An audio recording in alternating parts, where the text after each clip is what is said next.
Aquí parece haber varias líneas de debate, todas al mismo tiempo.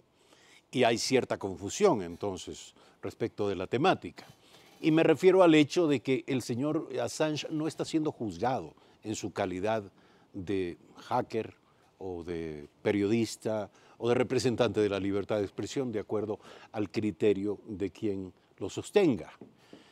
Lo que queremos saber en principio es si fue o no jurídica la decisión de suspender su condición de asilado en la Embajada del Ecuador en Londres. Para responder esta pregunta está aquí María Paz Gervis, decana de la Facultad de Ciencias Sociales y Jurídicas de la Universidad Internacional SEC. Buen día, queda planteada la pregunta. Hola Eduardo, buenos días, muchas gracias por la invitación. Bueno, pues este tema súper polémico que nos tiene algunos trabajando horas extras desde ayer e inicios del día, nos deja varias cosas sobre la mesa, ¿no? Yo creo que es importante dar dos criterios, ¿no? Por un lado, la legitimidad, porque esto es interesante. Parecería a veces que cuando, sobre todo quienes hacen o hacemos academia, nos quedamos un poco en el detalle de la norma. Y si bien es cierto que los procedimientos en derecho garantizan el fondo y el derecho sustantivo que se está protegiendo, yo creo que puede ser muy peligroso también cuando nos quedamos en el detalle y en la leguleyada. Entonces el artículo dice, dispone y perdemos la visión y la película completa, ¿no es cierto? Entonces, por un lado, reconocer que efectivamente la salida del señor Assange goza de legitimidad. Si bien es cierto que hay normas que se deben respetar, insisto, pero es un tema político, no podemos dejar de lado eso, ¿no? Desde el mismo asilo hasta el fin del asilo es una decisión política. Entonces eso sería un lado del análisis. Y el otro lado del análisis, que desde luego hay que observar las disposiciones de derecho internacional público, pero que aquí también nos deja nuevamente en la línea de lo político, viene a incidir y nos deja abierto otra gran pregunta, y es que el señor Assange realmente gozaba de nacionalidad ecuatoriana, es que no se puso fin a su asilo el día de ayer, sino que su asilo ya había terminado en días anteriores y simplemente lo que se hizo es ponerle a disposiciones de autoridades. Suena dramático decir, se entregó a un ciudadano ecuatoriano. Claro, no se puede entregar ciudadanos ecuatorianos, pero los ciudadanos ecuatorianos también tenemos que responder a la ley.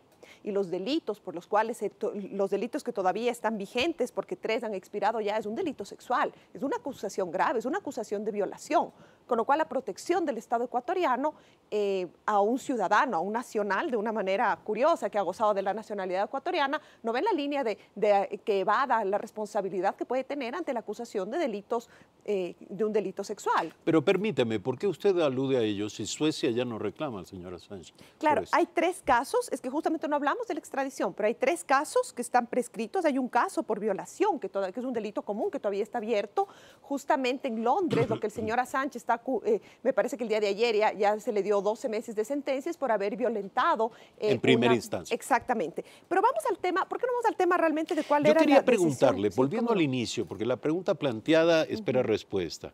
La pregunta es, ¿se tomó una decisión en derecho? Es decir, Ecuador sostiene que el señor Assange utilizó su condición de protección, de asilado en la Embajada del Ecuador, para continuar haciendo actividades que implican claramente la intervención en asuntos internos de otros países. Esto de suyo es suficiente para decretar con la potestad del Estado ecuatoriano la suspensión del asilo. Sí, por supuesto. Por supuesto que sí, porque aquí es importante una cosa, el asilo político no es una carta blanca, pues. El asilo político, que también hay que decirlo, fue concedido en una forma bien curiosa, una forma que no ha sido claramente establecida, pero bueno, digamos que toda vez que se... ¿Por qué? ¿Por qué dice usted que fue concedido de una manera...? Porque recordemos que el asilo político da cuenta de la protección a una persona que está en grave riesgo su vida por una persecución política. Ahora parecería que ahora está un poco inclusive de moda, me atrevería a decir, todo personaje público que tiene un juicio en su contra es un perseguido político. Entonces, el caso de la extradición... Bueno, en el caso del señor Assange, si me permite, es difícil disociar su condición de implicado en un presunto delito sexual y su condición de potencial perseguido político. Sí, pero es que el señor, yo empiezo cuestionando ahí que el señor sea el adalid de la libertad de expresión, pues el señor era un hacker. ¿Ya? Hay hackers, lo que les denominan ahora hackers éticos, que son las personas que aprenden a manejar los sistemas, la vulnerabilidad al fin del día de los sistemas de seguridad cibernética para fines loables o legítimos. Y después el segundo caso es el señor que irrumpe no solo en los Estados Unidos hace ruido que irrumpió en los sistemas de protección nacional de los Estados Unidos, y es interesante porque el populismo a nivel internacional también tiene acogida. Eso suena súper bien, porque los Estados Unidos, los villanos del mundo, entonces se irrumpe en sus sistemas de seguridad nacional, con lo cual es muy legítimo. Pero estamos hablando de un señor que no encontró límites en cualquiera de los sistemas de protección y que vulneró disposiciones expresas de varios estados. Pero vamos al caso ecuatoriano. Bueno, lo hizo, hay que recordar, lo hizo con la colaboración del entonces soldado Chelsea Manning y ahora la señora Chelsea Manning, que permanece en prisión en Estados Unidos por no haber querido delatar al señor Assange, a pesar de que fue condenada a 35 años de cárcel. Luego fue conmutada su pena, fue perdonada por el presidente Barack Obama, y finalmente regresa a la cárcel en marzo del año anterior por no haber querido declarar en contra del señor Assange. Por ya esta vez un proceso en contra del señor Assange, no en contra de Chelsea Manning. Yo lo que le quiero preguntar es lo siguiente. El señor Assange, hoy por hoy, es una persona bajo riesgo. Su vida podría correr peligro de ser sometida a condiciones extremas, a torturas, a malos tratos, a violación de sus derechos humanos y eventualmente a la pena de muerte. A ver, vamos a ver.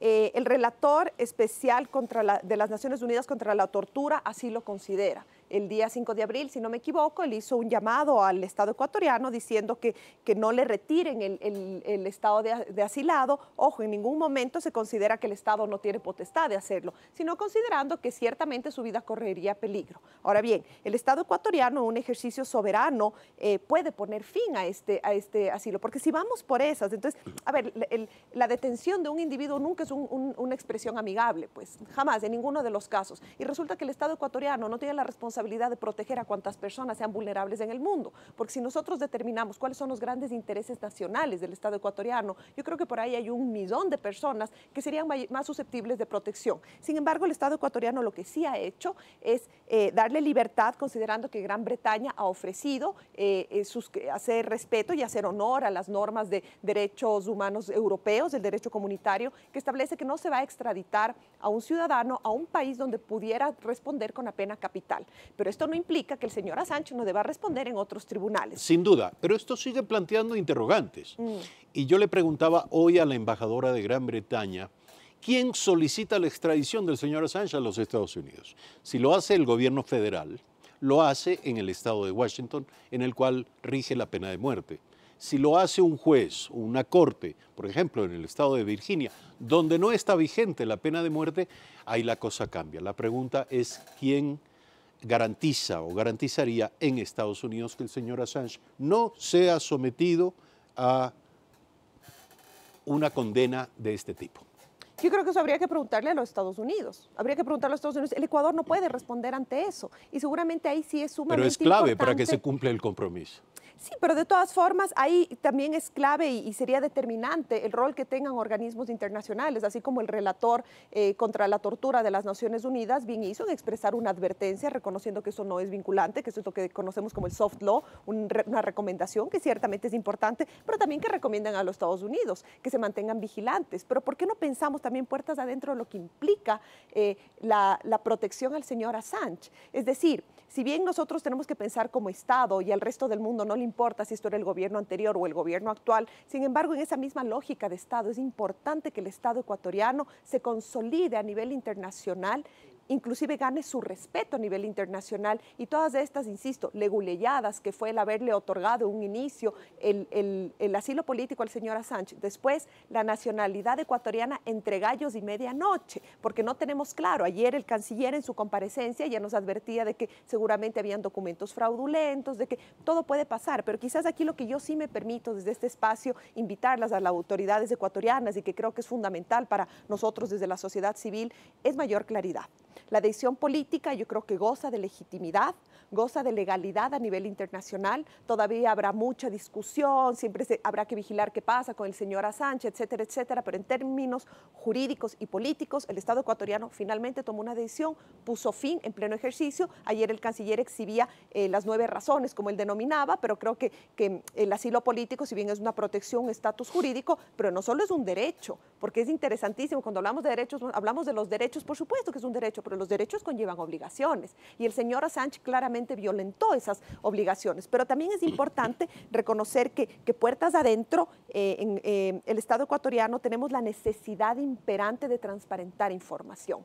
Entonces, en ese sentido, nosotros tenemos que saber en qué condiciones se le concedió la nacionalidad ecuatoriana, en cuyo caso no estaríamos hablando de un cese del asilo político, sino estaríamos hablando de que un nacional del Estado ecuatoriano, que también es altamente peligroso, fue entregado a autoridades, saber en qué términos, y también, inclusive ayer el canciller hablaba de un inicio, yo creo que fue un tema más de semántica, dijo revocar la nacionalidad, suspender, perdón, la nacionalidad no se suspende. Entonces, si bien también tenemos que recordar que toda la institucionalidad jurídica para conceder la nacionalidad durante el gobierno anterior se modificó, nuevamente entre gallos y medianoche con dedicatoria, pero todo eso es importante y las reformas legales deben hacerse en el marco de lo legal, efectivamente. Hay que decir una cosa, si me permite, para cerrar. Hay otro aspecto oscuro. Durante los 7 años de permanencia del señor Assange, el Estado ecuatoriano, en la Embajada de Londres, el Estado ecuatoriano invirtió $6 millones. Si dividimos los $6 millones para los días incluidos en 7 años, la estadía del señor Assange en la Embajada del Ecuador en Londres costaba algo así como $2.350 diarios. Habría sido quizá más barato llevarlo a un hotel de 5 estrellas, declarar la habitación como territorio bajo protección del Estado ecuatoriano o lo que sea. ¿Cómo es posible que esta cantidad se haya invertido en eso? Eso hay que clarificarlo. Esto es lo que cuesta el asilo de cualquier persona, no digamos el señor Assange, en una embajada del Ecuador en el mundo.